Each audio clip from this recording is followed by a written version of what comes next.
因为他每次进去洗澡，他就会觉得有人要偷他的东西，所以那天应用又出来，公不洗澡。我说好，没关系，来我来，好不容易劝他进去了，他突然间就说来啊，擦来啊。我说没有，他硬要把那个门打开啊！我那时候已经全身都湿了。好，我赶快洗，我们赶快洗，赶快出去哈！那时候你就突然就觉得哇，那种无力感来自于你不能走我真的一直在深呼吸，因为我觉得我不深呼吸，我觉得我好像没办法呼吸了。大家好，我是苗可丽。面对爸爸需要被照顾的这个状况，从非常的愤怒啊、无助啊，不知道该怎么办，一直到现在呢，陪着他在他的世界里游玩，这或许都是我们来到这个世界上都必须学习的一个人生的功课。那如果它是一个剧本，那我们就一起把它演完吧，说不定演好还可以拿个金钟奖呢。希望大家能够来收听我们的 Podcast， 先来一杯，我们再聊吧。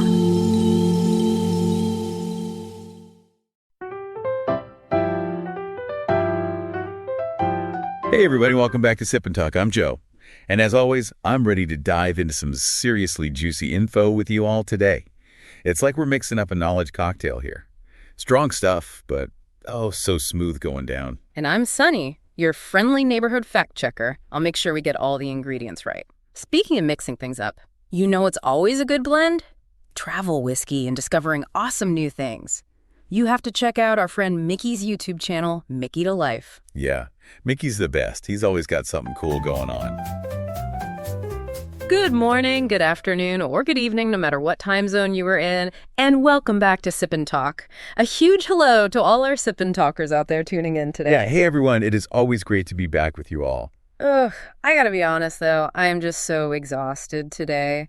I feel like my life right now is just this terrible, poorly written TV drama that just got all of its studio funding pulled. Oh man, you do look a little drained. Did something happen with that senior tech architect guy you've been seeing? Yeah. You know, the perfect guy, the one who has his entire calendar color-coded but still magically manages to text you at exactly 10 p.m. every single night. Yes, exactly that guy. So, okay, picture this. We were hanging out the other night, and I was just absolutely dead on my feet. Right. I had been editing video for, 10 hours straight. My eyes were burning, my neck was stiff, and I was just venting to him. Like you do. Right. I was complaining about these incredibly demanding clients who keep, changing the project brief at the absolute last second. I was the worst. It really is. And in my head, I was secretly hoping for that classic romantic moment you see in a hit show. Oh, I know exactly where this is going. Oh, you probably do. I wanted him to look at me with this intense, unwavering gaze, gently take the computer mouse out of my hand and say something incredibly smooth. I mean, protective, right? Exactly. Something like, stop working. No client in the world is worth a single tear of yours. And let me guess, he did not snatch the mouse away. He absolutely did not. Do you know what this man did? What? He literally pulled out a blank piece of paper, clicked his pen, and drew a Gantt chart. Wait, a Gantt chart. A Gantt chart. You know those complex horizontal bar charts that project managers use to map out workflow delays? Oh my gosh. He started optimizing my timeline. He was just like, well, if you stagger client A's feedback loop with client B's render time, you can optimize your workflow and gain a 14% efficiency boost. Okay, I have to laugh at the sheer practicality of that, but honestly, I am totally going to defend this tech bro. How could you possibly defend the Gantt chart? It was like the least romantic thing I have ever experienced in my entire life. Hear me out. Because this is really about the reality of consequences. Okay. If he actually took your mouse away, right, and he told you to just ignore your clients, and he swept you off to a candlelit dinner, what actually happens the next day? Well, I'd probably be panicking. Exactly. You wake up, you face a massive missed deadline penalty, your reputation takes a serious hit, and honestly, you would probably want to hit him over the head with that very same mouse. I mean, okay, that is actually technically accurate. See? Because when you think about what he actually did, it makes sense. He's a highly logical guy, using his expensive, highly trained brain power and his precious free time to genuinely solve a real-world problem for you. Right. A problem that is causing you actual stress. That is essentially the ultimate exclusive tech bro romance. He's not giving you a scripted line. He is using his specific superpower to protect you from future anxiety. Okay, let's unpack this, because you are shining a rather harsh light on my ridiculous expectations right now. Just being objective. Well, I will concede the point. But, this perfectly frames our mission for Sip&Talk today. It really does. We are going to figure out why society, and apparently my own subconscious, wildly consumes these media fantasies of domineering, exclusive love. Yep. And more importantly, how do we reconcile those glossy, high-budget fantasies with the rough, practical, Gantt chart reality of modern romance? It is such a fascinating tension. Because to really understand why you craved that dramatic mouse-snatching reaction, we have to look at the psychological mechanics behind global entertainment hits. Right, like the massive ones. Exactly. We're talking about massive international phenomena like Twilight, K-dramas like Goblin or Queen of Tears, Bridgerton. People make the mistake of thinking these shows are popular simply because they feature rich, handsome men. But it's more than that, right? Way more. The core psychological engine driving these stories is this concept of the unconditional transfer of extreme privilege. Wait, the unconditional transfer of extreme privilege. That sounds like a tax loophole for billionaires or something. Break that down for me. Well, let's look at the first major illusion these shows sell, which is the omnipotent gaze and absolute security. Okay. Look at a character like Edward Cullen in Twilight. He can literally read the mind of every single person on the planet, right? Except Bella's. Oh, right. She's the exception. Or Kim Shin from the K-drama Goblin. He is a literal deity. He has complete control over reality, but he loses all his composure and control around his mortal bride. So they offer a kind of refuge. Exactly. They provide a mental refuge. Think about the modern world for a second. Everyone is dealing with relentless survival anxiety. Oh, totally. The unstable job markets, inflation, just trying to survive. Plus impossible beauty standards. So these characters, they offer an absolute impenetrable bubble of security. Here's where it gets really interesting to me, though, and I kind of want to push back on this a little bit. Go for it. If you strip away the vampires and the superpowers and the massive mansions, isn't this fantasy essentially just regressing to an infant mother dynamic? Oh, that is a fascinating angle. Right, because the infant mother dynamic is our first biological experience of unconditional safety. Which makes it the perfect blueprint for these stories. Exactly. Because think about it. When you are an infant, you are completely ordinary. You can't do anything. You're a mess. You contribute absolutely nothing to the household. Zero contribution. Zero. Yet to your mother, who is this all-powerful being that basically controls your entire universe, you are the absolute center of everything. She anticipates your needs. She accepts all your flaws. I see where you're going with this. So this adult media fantasy is basically, I can remain completely ordinary, flawed, and exhausted, but an all-powerful being will make me the center of their universe and shield me from the harshness of the world. That is exactly what is happening neurologically. And, it ties seamlessly into the second major fantasy, which is taming the dangerous man. Oh, the bad boy trope. Yep. It is the universal trope of the deadly vampire, the cold-hearted CEO, or the ruthless mafia boss. To the rest of the world, he's an absolute beast. He destroys his enemies, dominates boardrooms, all of that. But to the heroine, he is a harmless, purring house cat. Right. He is a weapon to everyone else, but just a warm blanket for her. But why a dangerous man? Why not just, a nice guy from the start? Because of the contrast. If a guy is nice to everyone, his kindness doesn't prove your unique value. Oh, that makes sense. Right. But if a man is terrifying and ruthless, and yet he completely softens only for you, it satisfies a deep savior complex. Wow. It sells the idea that the heroine doesn't need to do anything extraordinary. Yeah. Her sheer existence, her pure nature, is enough to tame a powerful, tortured soul. It proves she's the ultimate exception to the rule. Which is so completely divorced from reality, by the way. I mean, taming a dangerous man usually just ends in disaster.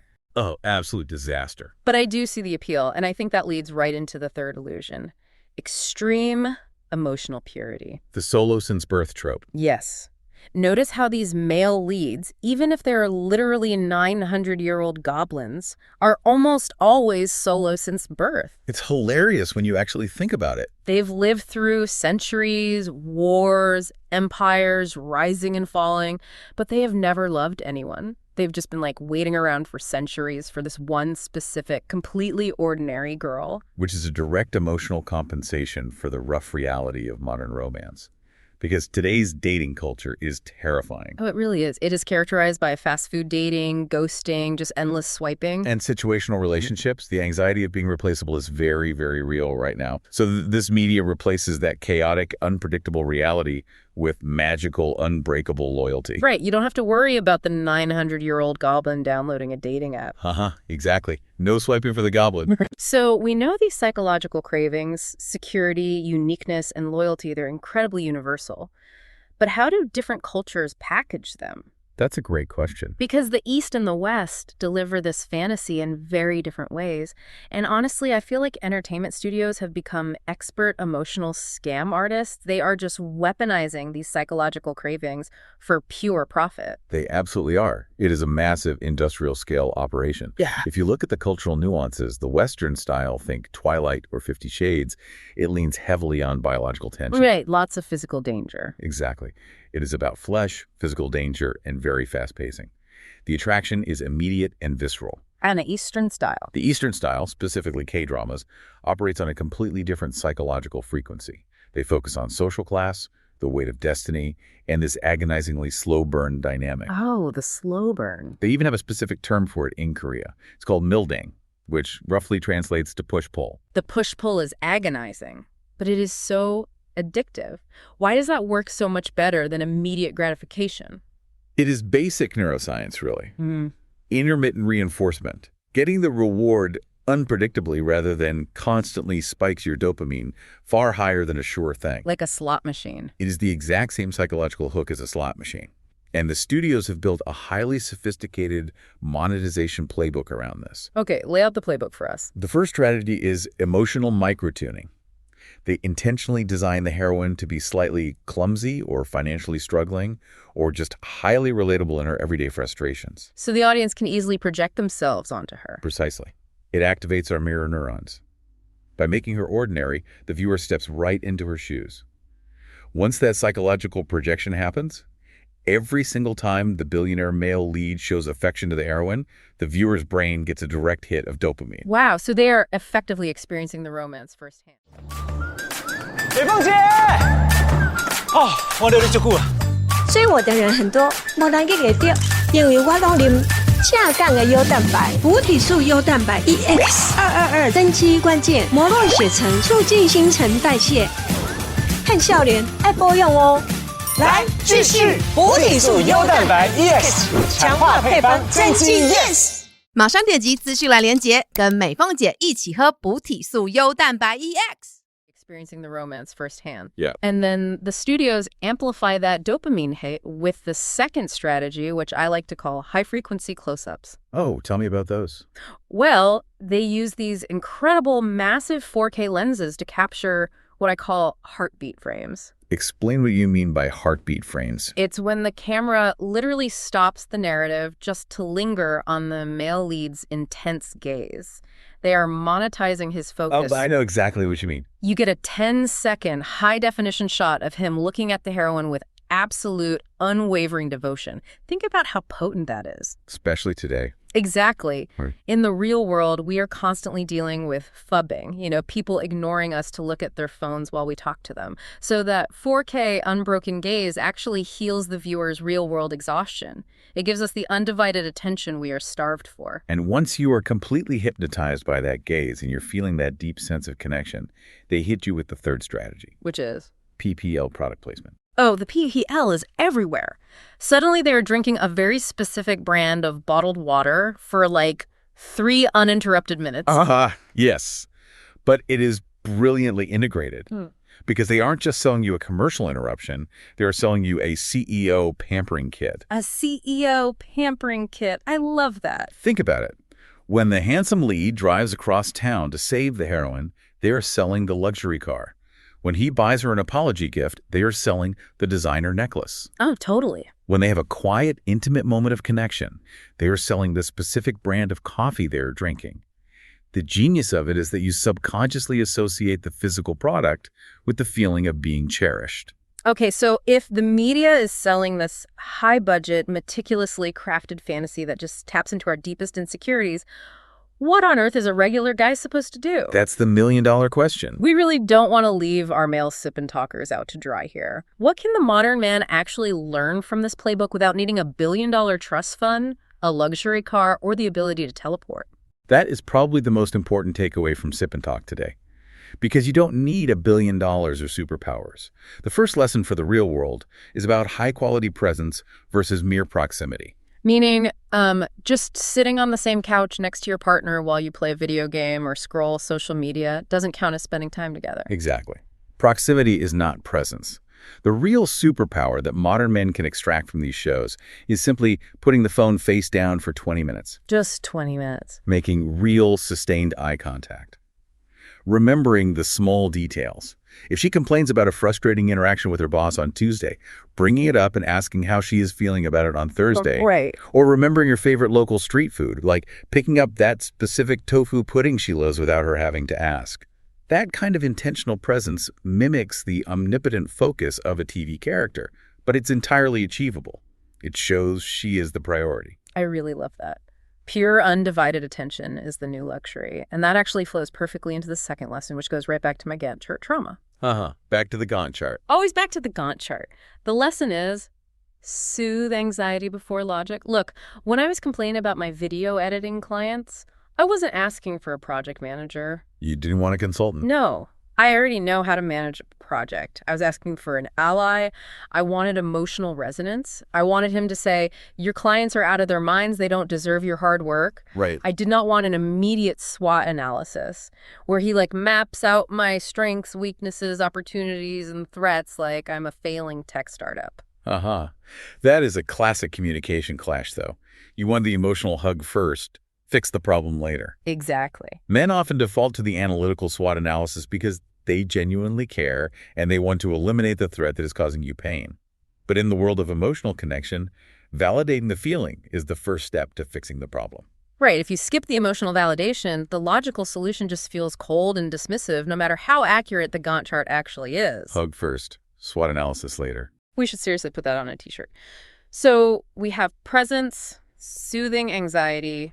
What is the final piece of the puzzle for translating this into reality? The third lesson is emotional stability.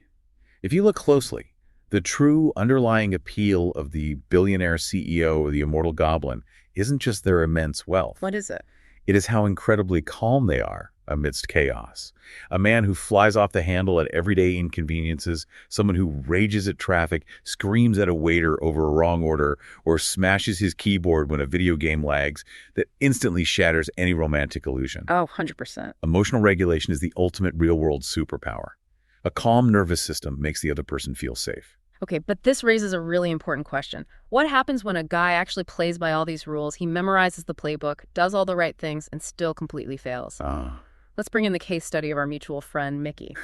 The Mickey case study. This is a crucial cautionary tale for anyone trying to apply media logic to real-world dating. Right. So for everyone listening, our friend Mickey was dating this girl, and he did everything right according to the script. He was hyper-focused on her. He was extremely protective.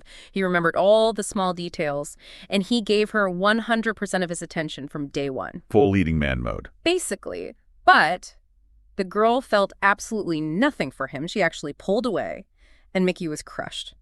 His immediate takeaway was, well, women just want toxic bad boys, or they only care about looks. Which is a very common but fundamentally incorrect conclusion. What Mickey completely misunderstood is the critical difference between baseline attraction and relationship skills. Break that down. He deployed excellent relationship skills, loyalty, protection, deep attention.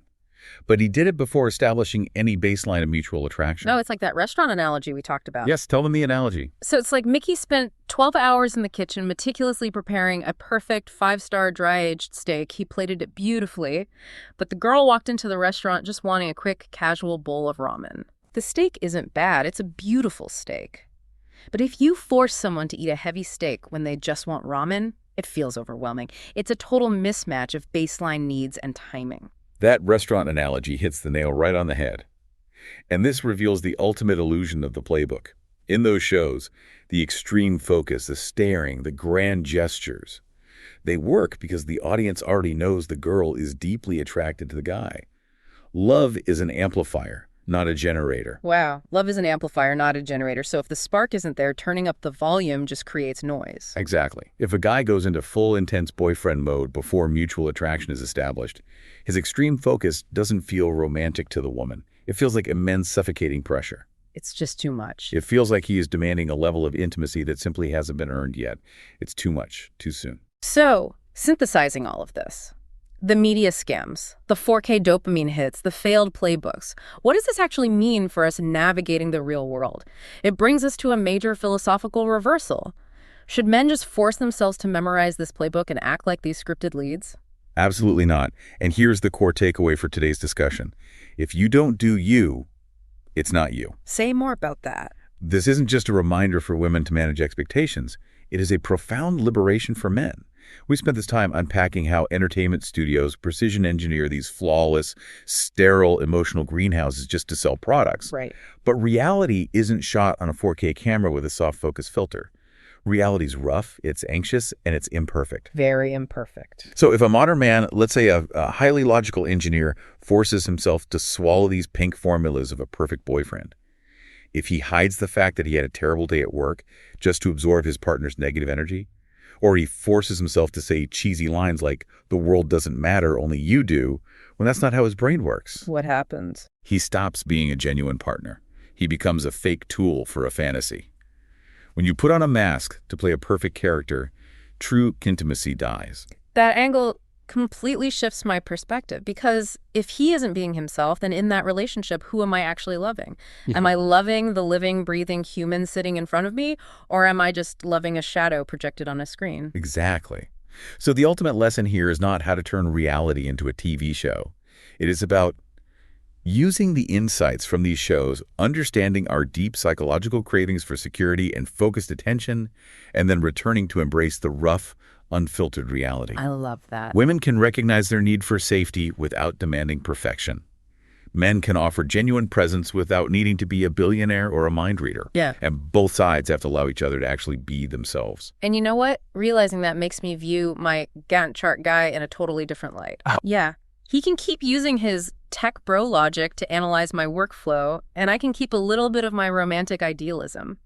A real relationship isn't about finding a flawless script. It is about two very imperfect people looking at each other's rough edges and deciding to tackle the real world side by side as teammates. That is the real romance right there. Yeah. The genuine effort. Just a quick disclaimer, though. Our objective analysis of these cultural media phenomena today is really meant to encourage independent, critical thinking. We aren't criticizing any specific groups, countries, or individuals. Of course not. But before we wrap up, I want to leave everyone with a final thought to ponder. We talked about how these studios use 4K cameras and microtuning to hijack our dopamine. Right. Well, think about where technology is heading. If AI and virtual reality eventually reach the point where they can perfectly simulate that all-consuming 4K gaze, a digital partner specifically tailored to never argue, never get tired, and always prioritize you, will we even want real-world relationships anymore? Or will the messy, frustrating, hand-drawn Gantt charts of real human effort become our most precious and rare commodity? Something to think about. That is a brilliant and slightly terrifying thought to end on. Well, that is all the time we have for Sip and Talk today. If you enjoyed unpacking this massive topic with us, please make sure to subscribe to the Sip and Talk podcast wherever you listen to your audio. Please do. And a special shout out to our good friend Mickey. Despite his misadventures in the dating world, he makes absolutely incredible content. Go support his latest travel vlog on his YouTube channel, Mickey to Life. Definitely go check Mickey out. He does great work. We will see you all next time. And remember, I will take a messy, hand-drawn Gantt chart over a perfect scripted illusion any day of the week. Take care, everyone.